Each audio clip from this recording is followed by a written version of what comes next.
King of Podcasts proudly presents The Broadcasters Podcast. A weekly media commentary talking about traditional and digital media headlines and talking to the content creators out front and behind the scenes. Here is the King of Podcasts. Has anybody else done the same thing I've done where I just really wanted to just kind of break away from watching cable and news? And honestly, I feel like just in this year, I've completely removed myself away from a lot of traditional content. Watching stuff on my cable box, getting to go to the movies to go watch movies, or listening to the radio altogether. Like, I really think about all the things that I don't do anymore. And when I'm stuck at home, I just feel like, well, I'm so accustomed to having such a good, strong internet connection while I'm here in the home, in my home studio. And I just say to myself, man, why do I need to go and bother anything else? Like on my Amazon Fire Stick that basically has all the TV I could possibly want. I have Spotify. I have, and I can listen through my Amazon tap, or I can listen through headphones through my phone. And then I have my phone that has everything else. I want to look at YouTube or anything else I want to watch, or go to my computer and I can read news. It's as if the digital disruption I'm completely encompassing. I feel like I've accepted it and warmed up to it. And it's because of the fact that the only thing I have left is my last bastion of anything that I would normally enjoy when it comes to watching movies. I'm still waiting for the movie theaters to reopen. I mean, as far as I know, there are still movies that are going to be coming back at some point, and that's what I'm hoping for, so I can actually get back to watching movies again like I used to. But we don't have any of that right now, and that's the problem.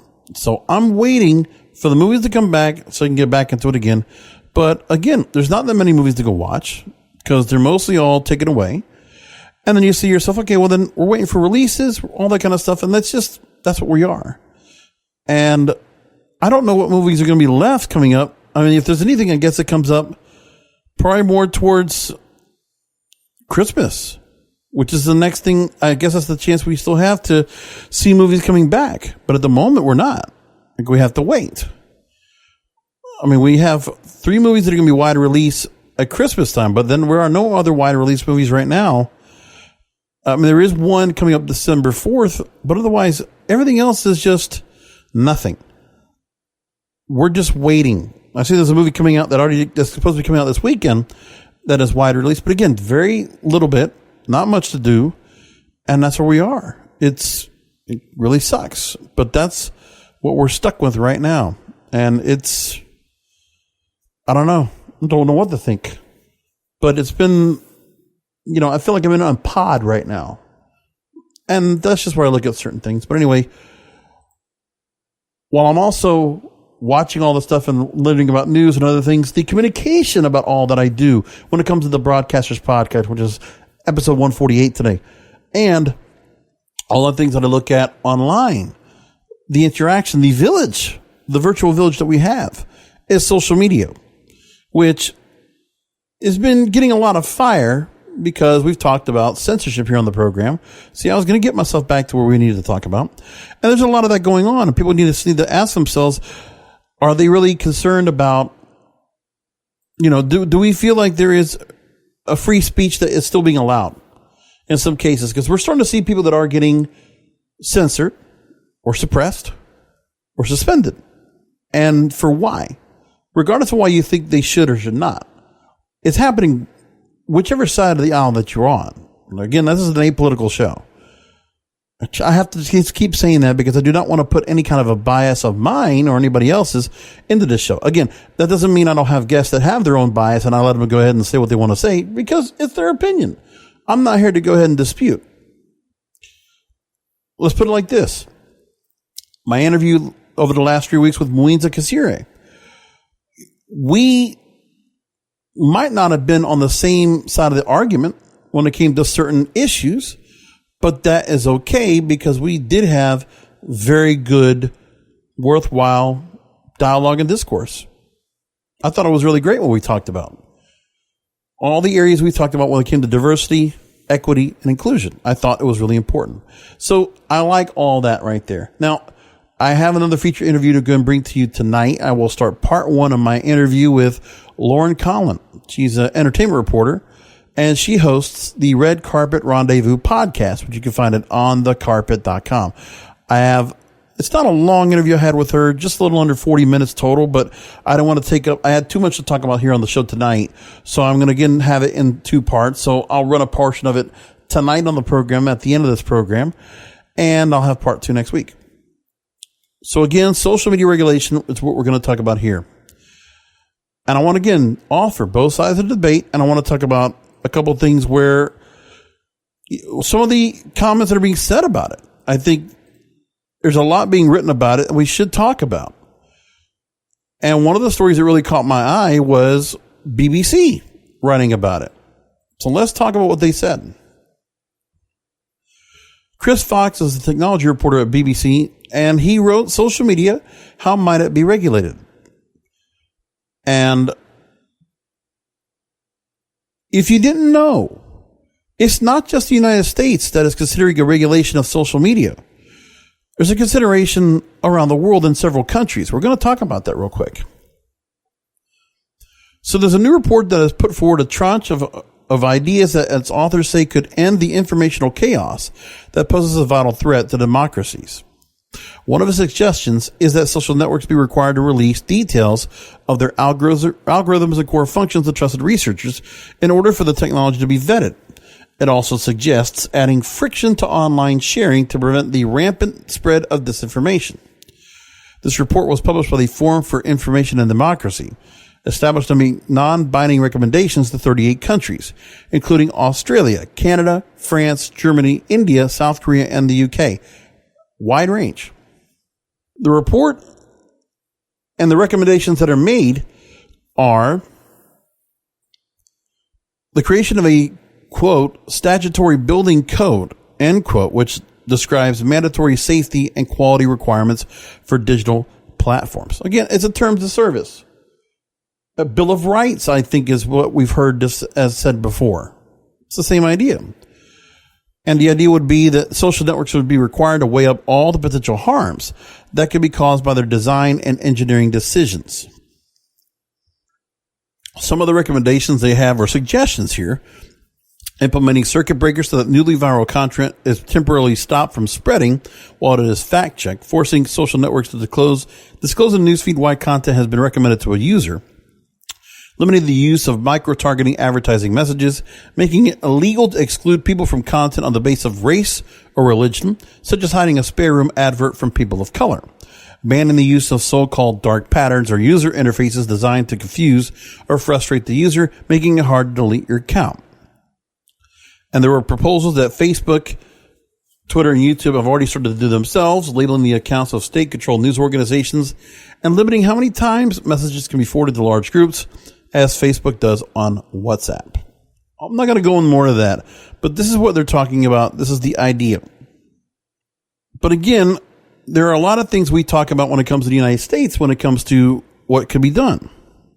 One of the questions that were asked I want to take about here at the end of this column is if there was regulation of the big social networks, would it push more people to more fringe free speech social networks?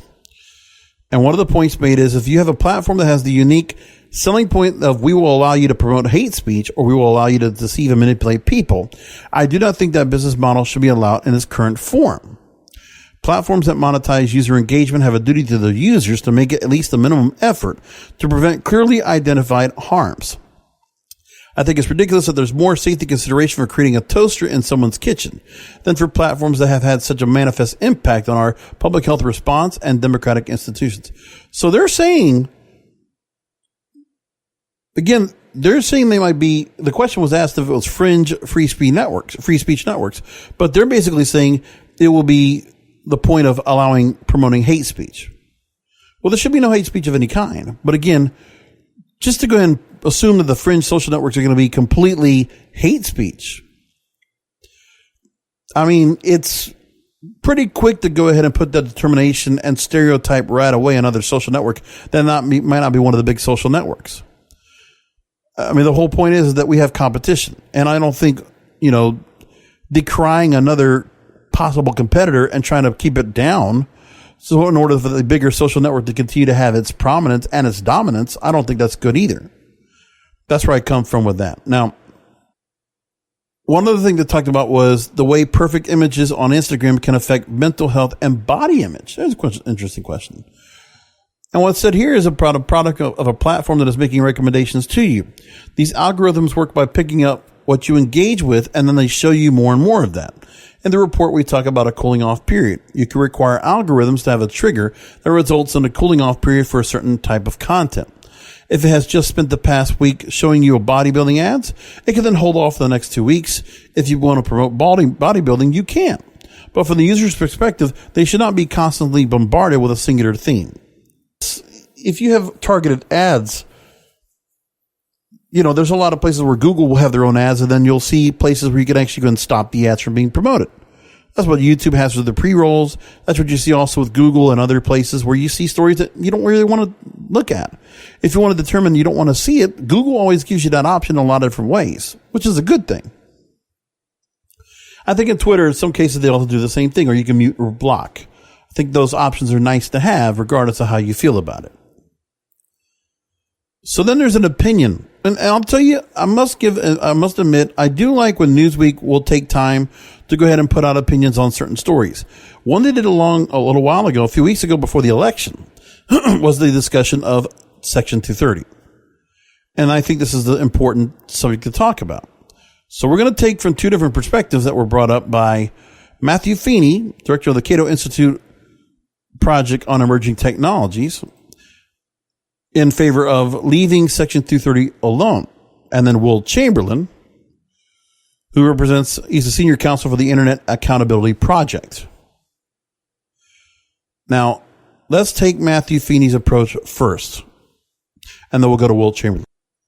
So again, you already know what Section 230 is, of the Communications Decency Act. I'm not going to go into that again. You're aware of that. So Matthew writes that at the core of Section 230 is personal responsibility. The law states that you, not the service you share to share content, are responsible for what you post. There are a few exceptions, but by and large, Section 230 leaves the responsibility for online posts with the appropriate agent, the user. Now, there's political stuff that's going to be brought in here. I'm going to move along from that. Content moderation is protected by the First Amendment. Congress cannot pass a constitutional bill requiring a newspaper to print an op-ed written by a Holocaust denier. Even the social media sites can be forced to host all legal speech, would then produce an internet that conservatives would welcome.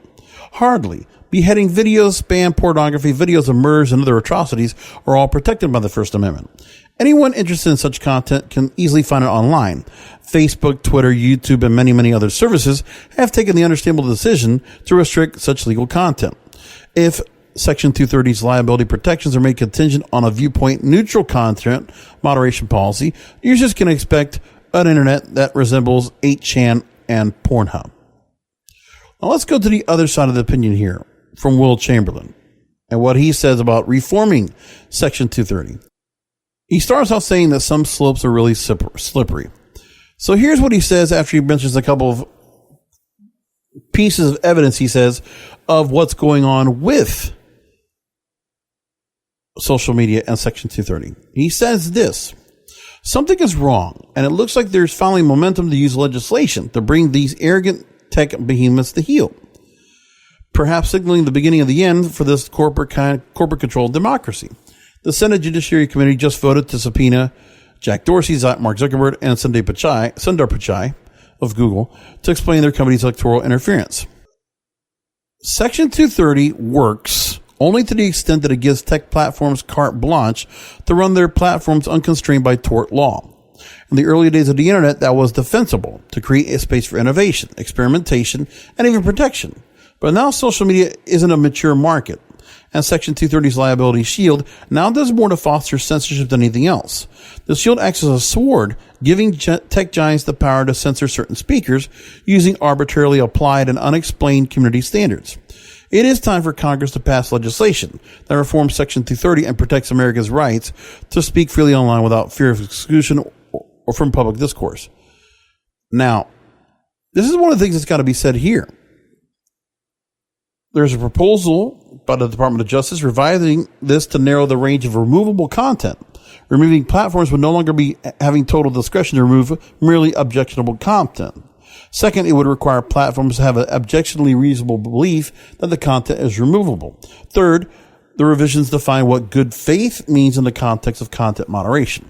For the platforms to be understood as acting in good faith, the definition would require them to abide by their own terms of service, refrain from restricting access to material on pretextual or deceptive grounds, apply their terms of service evenly, and provide notice to anyone whose content the platform wishes to remove. Section 230 was not designed to provide blanket immunity for companies that use their power to censor political speech. Although monitoring the content posted by users is important, the federal government must guarantee that it is not shielding those who shield the public from each other's thoughts and ideas. So the thing is this. The regulation doesn't just have to be on the major tech companies. Apply it across the board. Let every social media companies out there that might be fringe or might be large, let them all be liable. Let them all have the same set of regulations. And all they're doing is they're not eliminating the content. Remember, if these companies want to keep doing that, that's up their own thing. But again, they cannot be a publisher. They cannot determine what goes on their site in terms of, censoring something. They're just a platform for visible content. But if they choose what content can be on their platform or does not, well, first of all, if you have an issue with somebody that you don't want to have on, that's where, it shouldn't be a policing from that respect. They shouldn't be the ones policing themselves, because we don't need self-regulation. We want to make sure that it's just like the FCC has a governance over broadcasting. Then the internet just gets this for social media, and it only applies to social media. And also remember, it's the same thing going for, if you're not going to be a publisher, here's the point. Twitter, Facebook, Instagram, and whatnot, they can go back to where they were. Okay? The point is, they do not need to be determining or trying to limit what content goes up. Let someone else do that. And then let that governing body, whether it's Department of Justice or the FCC, they'll say, hey, we need you to get this taken down. We have complaints about it. That's who does the regulation. Those are the ones that make the decisions. You let the government do it. Isn't that what people want? Don't we people want the federal government to do things for us, right? Isn't it the autonomy that you want to have the federal government have control over certain decisions? But again, we want them under an oversight approach. It should not be where Twitter, Facebook, Instagram, or others are doing their own policing. It's pretty obvious they have an agenda.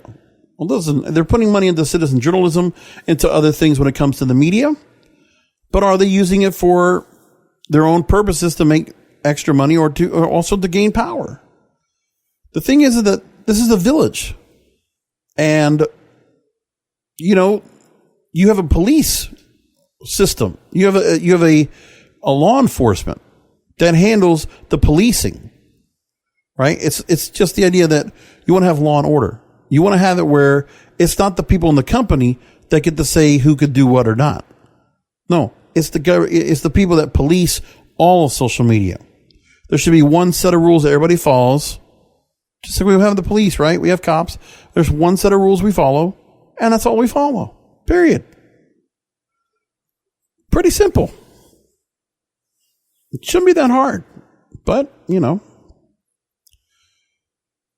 this is the idea we're looking at. Now, they're saying that the Justice Department proposal offers real substantive protections, benefiting any American who uses social media. The arguments that big tech advocates would say is that first they argue that as private companies, they ought to have the right to censor whatever content they wish. They argue that repealing Section 230 would only lead to more censorship, as without liability protection, they would be reluctant to let any content they might even be lawful get published on their platforms. Now, our society recognize that the right of Americans to participate in society comes before the free association rights of common carriers. That principle undergirds our civil rights laws and our common carrier laws, and should be the basis of our laws regulating censorship on large social media platforms. Second concern, there's an approach that would make indeed social media platforms more likely to censor content, but reforming Section 230 along the lines of the DOJ proposal would incentivize platforms to adopt fair terms of service, apply these terms consistently, and think long and hard before banning users for lawful speech. So again, it's not repealing. It's reforming. And the truth is, I just think there's a thing where you also make it where if the Department of Justice wants to do that, yeah, sure. But the thing is that they need to be held accountable, put a proper, clear terms of service up, and everybody follows that. And then there's a governing body that also knows what those rules are. So you're still going to put the rules down. That sounds pretty good. And I think that's what we should look at as an idea where social media regulation could be an option. But it needs to be understood where we can't just put ourselves in a spot where you're going to be just where people can't have their content. Listen, I bring this story up because content on the internet, influencer marketing, we've talked about quite a bit on this program as of late, which you'll hear more from these featured interviews I have with several people that I talked to about all this.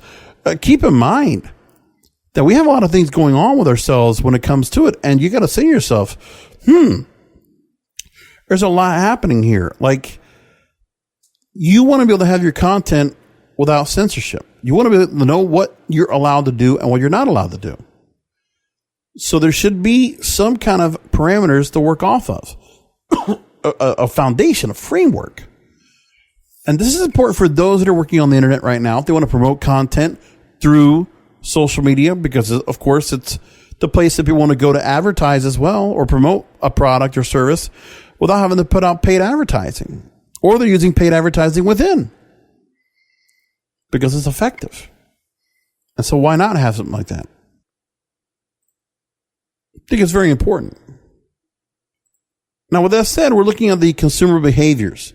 What our audience that of content we're putting out there. Facebook put out an interesting study. Social Media Today talks about it. A new report that looks at emerging consumer entertainment shifts during the COVID-19 pandemic. This is something you want to know about and read about as well, because you want to ask yourself, what are people watching? And what is the disruption? What's happening with that? It's very important to take a look at what's happening here. So there's a full report in the article. You can look for it in the description here at broadcasterspodcast.com. And here in the description when you look for the show. So you could go and click through that and you can take a look at the report yourself because it has a link to the report in full. But we're only going to go through some highlights. The report is broken into 5 categories, highlighting key elements of latest consumption trends and shifts: content economy, communal consumption, inclusive diversity, proliferation of choice, and streaming sustainability. So what we're learning is, in this report, people want diversity and representation across all media and entertainment. Creating content, initiatives, and tangible actions that support diversity will help build stronger brand reputations and engage audiences that share these values. Now, some of the stats they put in here talking about streaming content discovery, that video streaming users across the world who have watched content they would have never watched if not for COVID-19. In the U.S., it accounts to 45% of video streaming users. They were watching content they would have never watched if not for COVID-19. Same thing goes for the UK. Cross-country average is 43%. They looked at Brazil, Australia, and I don't know what KR is. I'm not sure. Now, streaming, they said, with more people watching more content online, could lead to a major shift in content consumption, being important for marketers moving forward. So there was a survey of a share of video streaming consumers who watched a live stream of a concert or play for the first time since the pandemic. Could they see themselves continue to do so for future years to come? In Brazil, 54%. Same thing for the U.S., 53% for the UK, 33% for Australia. And they also showed that among Facebook groups, that groups about film, TV shows, and video games were among the fastest growing Facebook groups in 2020. So in the United States, for instance, video games were the highest end of Facebook groups. Then you had gardening, cooking and recipes, investing, and homeschooling. It's interesting stuff they put in there. I just thought that would be something to kind of put in. The idea that the pandemic is going to continue people to kind of be accustomed to watching more content online and to keeping more to a virtual sense. Because what happened as well, which I think the story doesn't focus on, is that we might have some fatigue from watching streaming. Now, I just read a story that Disney Plus now has 73 million subscribers, which is incredible. And that's the kind of thing you got to talk about where, you know, how many people are cutting cable to go to Disney Plus so where they can have ESPN Plus and Hulu and just leaving all together. That's huge. That should be considered and that should be recognized right there. Very important. And speaking of Disney, they talk about the general entertainment division now focusing on TV content creation. So now they have Disney Plus as gangbusters right now. 73 million users. Well, Disney, the big behemoth corporate company, has made their changes of streamlining its media and entertainment to businesses, separating content creation for distribution and commercialization centralized into one global unit. Remember, we saw a lot of people that were being let go. Headline.com spoke with Peter Rice, chairman of General Entertainment Content. The restructuring announcement did not specify on which side of the company, content creation or distribution, green light power will lie. So who's going to be handling what shows will come in and what kind of projects will get green lit is the idea. So Rice clarifies that, quote, we will be responsible for content strategy, development, green lighting, casting, production, talent management, and budget management for all the entertainment and news that Disney Global Entertainment creates. You got to remember all the different things that they have that they're holding on to right now, right? You're talking about Disney Plus, FX, Fox, all the Fox properties, FX on Hulu, Disney TV Studios products, Hulu Originals, ABC Entertainment, Freeform, ABC News, Disney Channel, Disney Junior, Disney XD, National Geographic. They're holding on to a lot of stuff. Now, they said that focusing our structure around content engines and centralized support functions will make us more effective, flexible, and prolific as we focus on our core strength, making great television. Over the last several months, in the face of unprecedented change and enormous challenges, your collective efforts and tireless commitment, these are all the people that are going to be part of this. Talking about how these so happy they're going to have these people together. So again, major changes. Reorganizing now will consolidate marketing, publicity, media, and media planning activities into internal units overseeing all marketing functions. They will all operate like agencies, each focused with a specific collection of content to manage marketing, publicity, media planning, events, talent relations, and award strategies. So really, it's going to be I feel like it's going to be very homogenized. Again, it's a corporate thing. You know, will there be any real difference in what they're going to be doing with certain content and how it will be presented? I don't know. I don't really not sure. I'm not sure what to think. But it's quite interesting to say the least.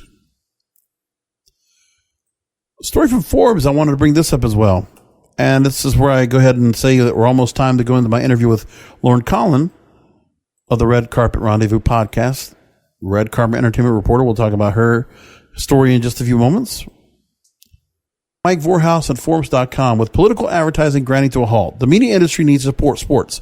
So again, we've all been encompassed in the last week or so, or even before that, with the presidential election.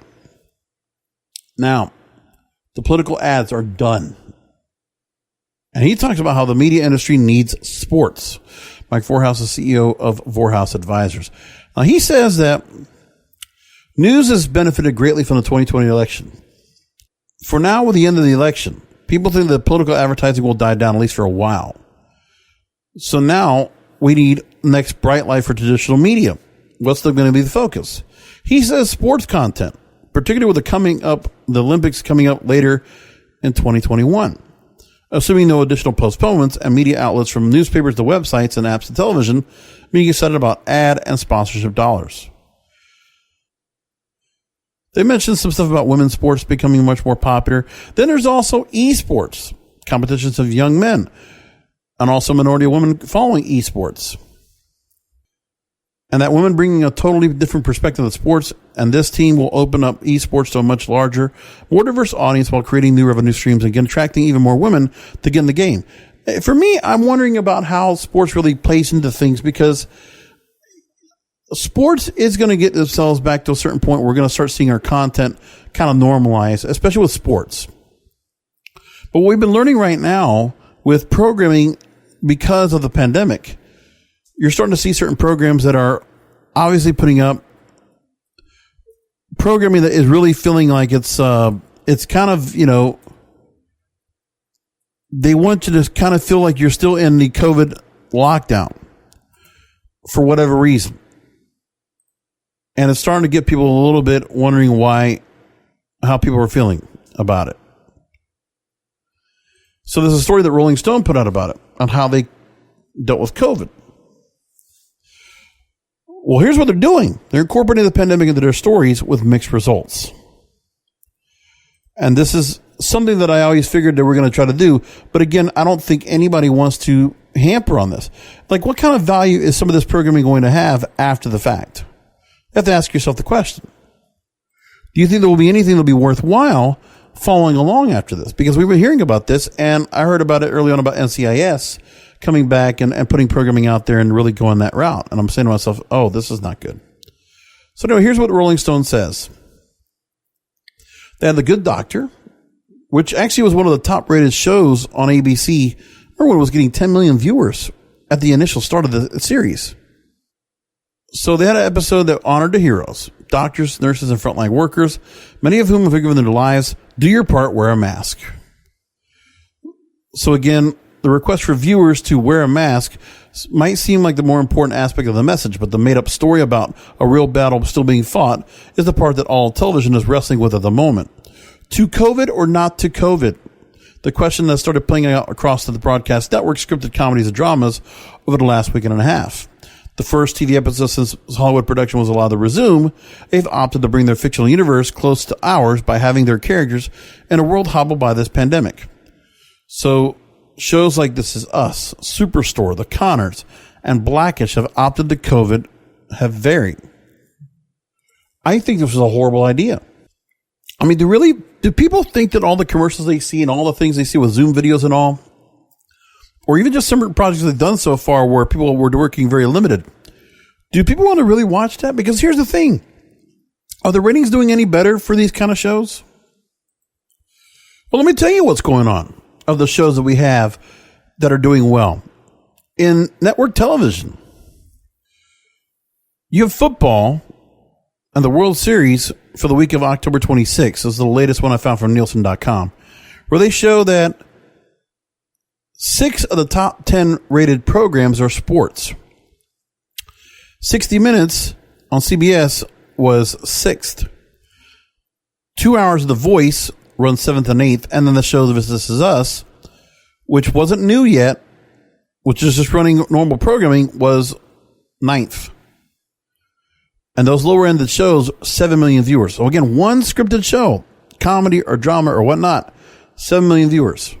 Meanwhile, anything World Series or before that, much higher.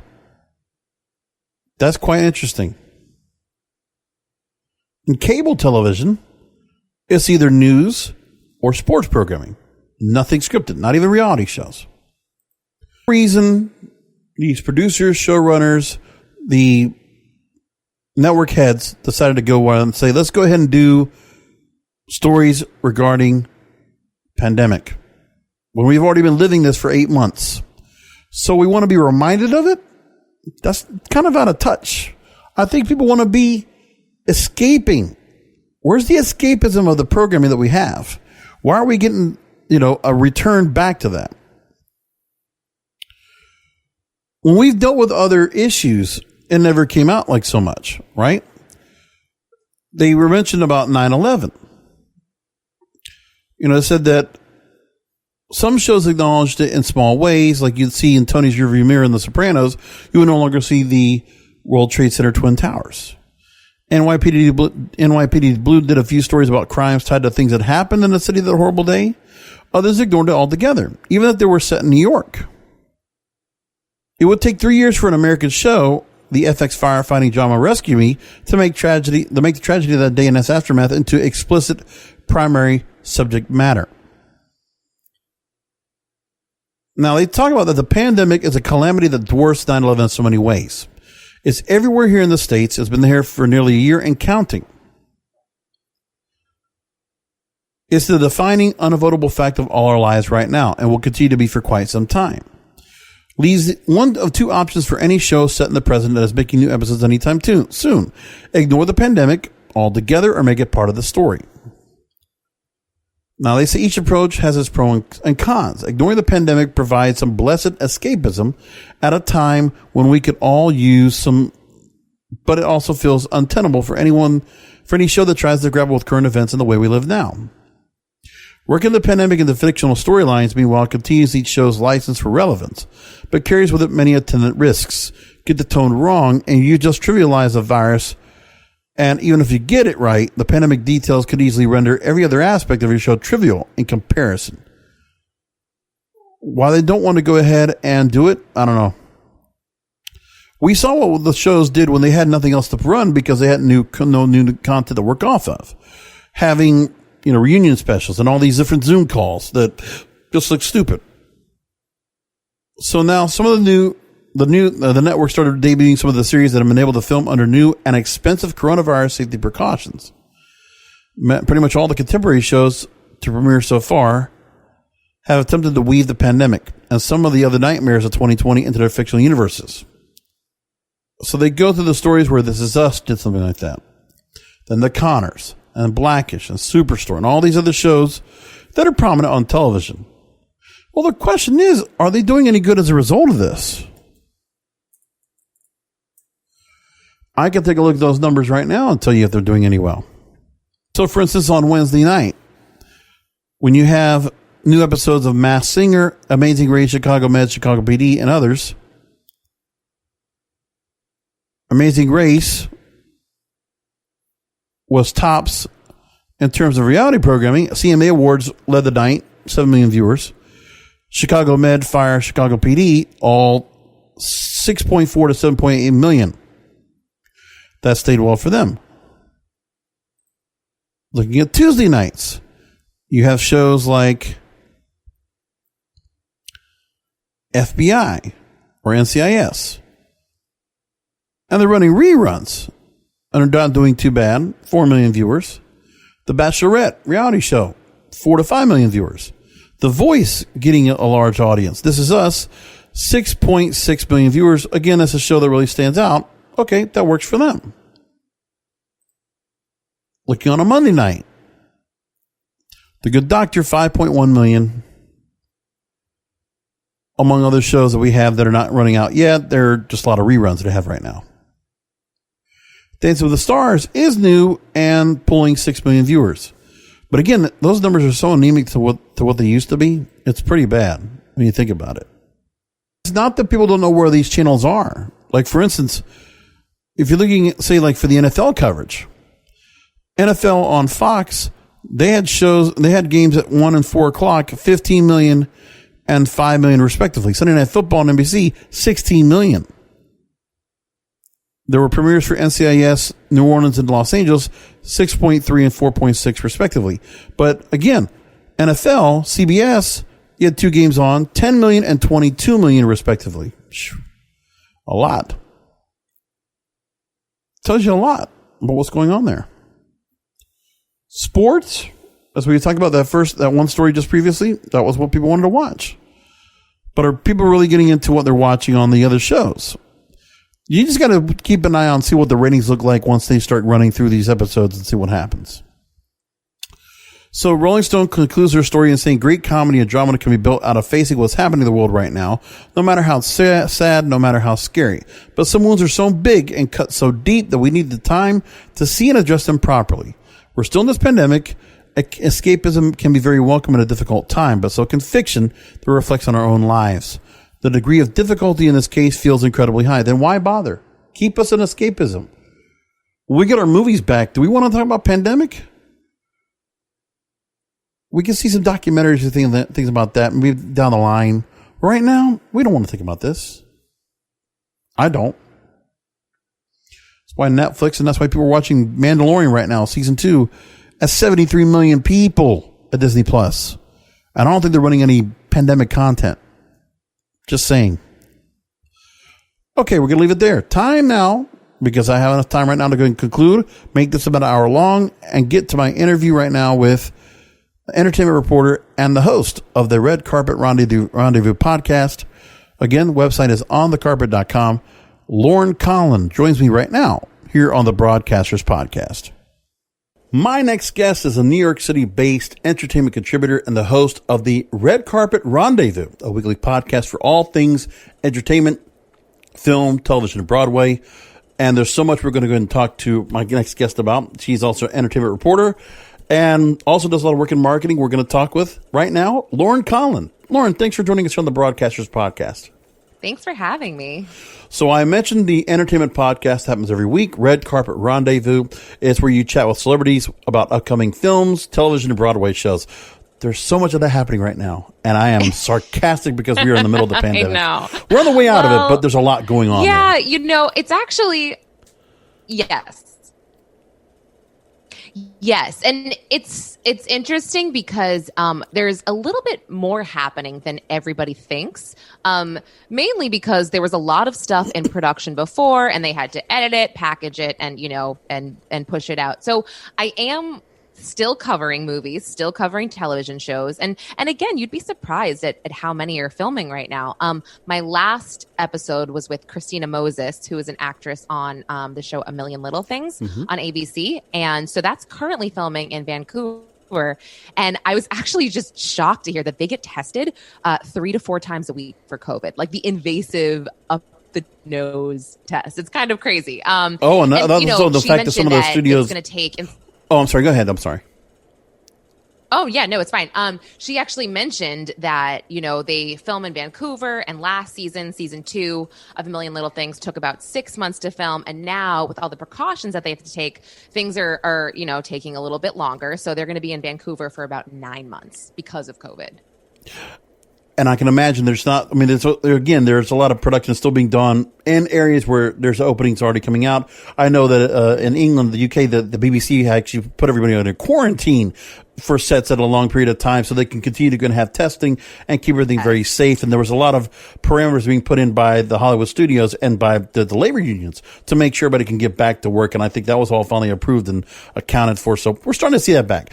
Besides the podcast, I also don't want to, sell anything short. You also co-own the media production company Magic Shack, Magic SHAK, and that's where you run operations and digital marketing efforts, of which many of those are based in New York City. Yes. Now, with the pandemic, the format of your show and the approach of on-location work must have undergone some significant changes. So talk to me about the adjustments you've been able to make and how the changes have been working out so far. So it's funny, this whole podcast premise, as was me being on different red carpets and bringing that live audio to a podcast with a bit of a narrative. And I think a lot of people really liked that because it was rare. So with COVID-19, I remember in March, I had an interview set up with a director over Skype for this film called Human Capital that just came out with Liev Schreiber, and it's a great flick. But it was my first Skype interview, and I was like, oh, this sucks. I really didn't like it. I was like, I'm really more of like an in-person interviewer. I like to connect with that person. You want the junkets. You want to sit down with like every actor and actress behind that black 100%. Wall, whatever. Yeah. Yes. I want the press days. I want the junkets. I want the red carpets, so I did this interview via Skype, and that's when Corona wasn't, it was a thing, but it wasn't really a thing, so I was like, oh, I hope, it gets better after this. And little did I know that would be my new life, basically. So with that being said, I think that a lot of us had to adapt really quickly, and a lot of the PR companies were wonderful about saying, hey, this movie's coming out. We're going to get XYZ people over Zoom for you, or we're going to do a virtual junket. So I think my next one was with this actor, Christian Kane, who had a new show coming out called Almost Paradise. And, at first the company had pitched me back in I don't know, maybe it was like February. And they're like, do you want Christian Kane? He's in LA. and I'm like, I really prefer in person. So I'm good. Thank you though. And then, Corona happened and I was like, you know what? That sounds great because I have a feeling that, it's going to be like this for a while. So, I think that where we all have Zoom fatigue, right? We all are tired of this. Yeah. I mean, people are masturbating on Zoom now. It's kind of ridiculous with what's going on, but you know what I'm saying? Yeah. I won't name names, but everybody should know that at this point. It was some legal contributor from CNN. Yeah. Oh, God. Yes, exactly. Wow. So I will say that my outreach, my celebrity outreach, it was actually quite nice that I was able to get people that I maybe wouldn't normally be able to get because they were sitting at home doing nothing. Right. I just remember how excited I was to interview Montel Williams and like Malcolm McDowell. I was like, oh my gosh, like, yeah. And this is within the last 3 months. I was thrilled, and I don't think that I would have had the same type of opportunity to have 20-25 minutes with them in person. So it's had its ups and downs, but I will say, I'm ready to go. I'm ready to mask up and get on a red carpet with a boom microphone. No, exactly. But I can imagine there's a bit of a dynamic where one part of the celebrities are going to try to venture out on the internet because they need to get some exposure. They have to feel the stardom has to be there. They need to feel the appreciation of their audience. So there are going to be those that are going to do that. But then others, and I want to ask you about this later, about the fact they might not have the glam. They might not have that look, the familiarity of what you see on screen or on stage, that it's not there. So they're going to be a little bit hesitant to do that. I can imagine that really is a parallel you have to deal with on a regular basis. Now, about you, first of all, I do see this on video right now, and I must say, I love the view of the flat or your loft or whatever you're working from in New York City, I'm imagining, correct? Thank you. Love it. And yeah, correct. But then New York City. But you've gotten too familiar with it. You've been there too long, pretty much, right? So I want to know about yourself. Well, I went to New Hampshire, so this is sort of for 6 months. I came back in September, but yes. Oh, good. Okay. Well, at least you got yourself away. So yes. I want to know about how you personally handle this extended quarantine from what you had to do. Because we here in Florida, just from a New York to Florida understanding, we've been seeing more New Yorkers visiting Florida more than we have during a normal snowbird tourist season, right? And what made much of what New York is New York has changed. And that's what's unfortunate. So the things that celebrities, the reasons of being in New York, that kind of what it is that made it the greatest city of the world, it's starting to change. And I want to know what your personal count is. If you're starting to see that they've been talking about an exodus, so a lot of people might be vacating apartments or leaving the city altogether, might not come back. A lot of issues when it comes to the mayor and the governor, what amount of roles they might have played into it, just on a personal perspective. What can you tell me about what's going on over there and how it's been looking at? So I did leave the city for about 6 months. I have 2 young children, so that was the main reason that we left. My husband and I even said, we would have been able to stick it out here if it was just us, but with the kids, it's hard in a New York City apartment. My daughter's 4, so she definitely would have been affected, going to school one day and then the next day us saying you can't even go outside because that's how bad it got here. I mean, it got like very bad, very eerie. My son is 2,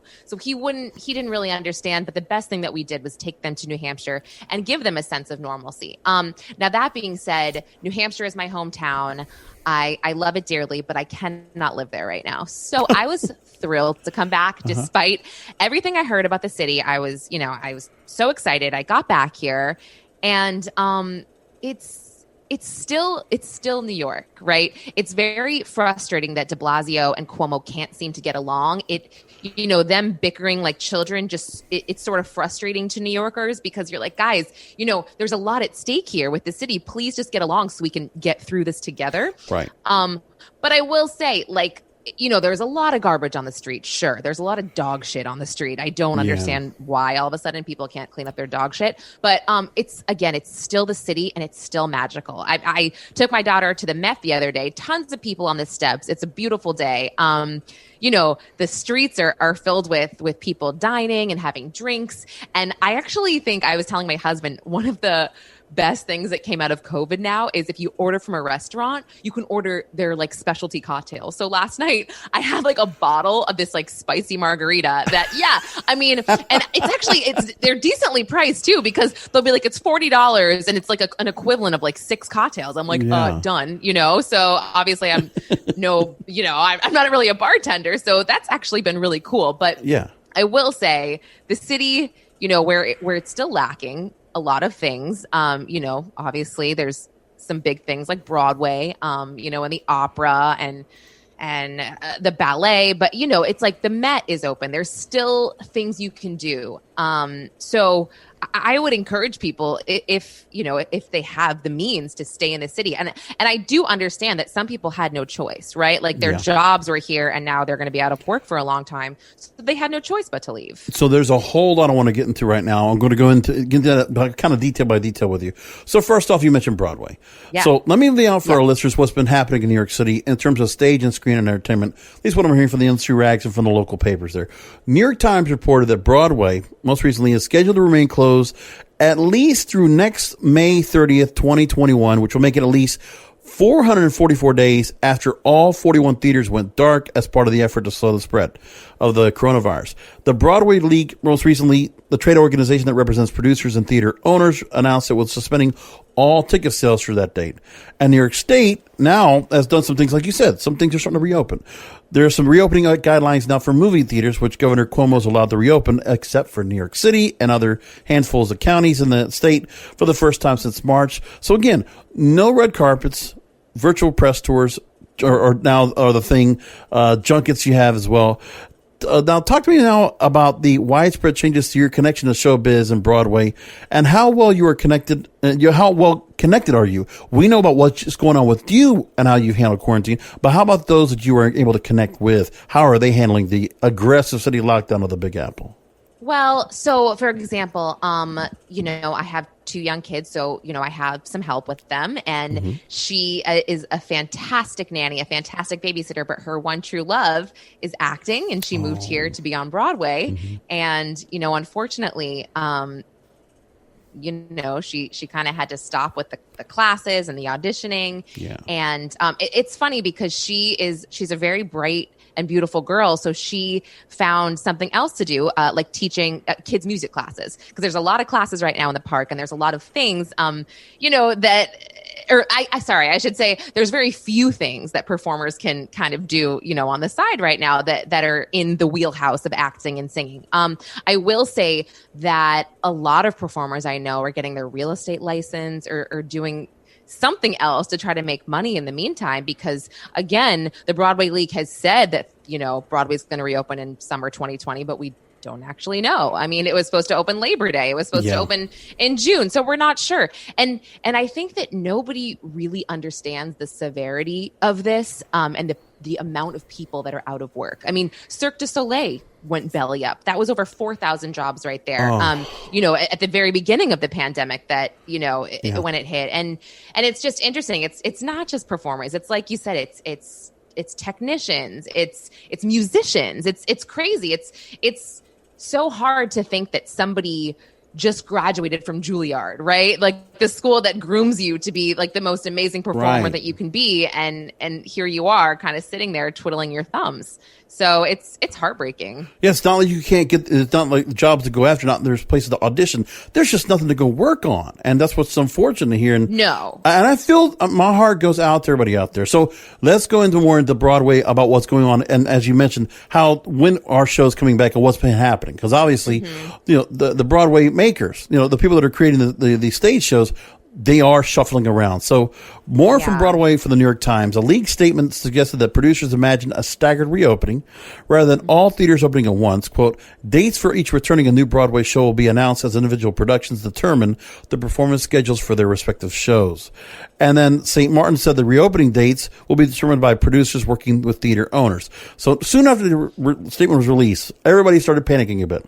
MJ, a Michael Jackson biomusical that had planned to open this summer and then next spring, announced performances will now begin next September.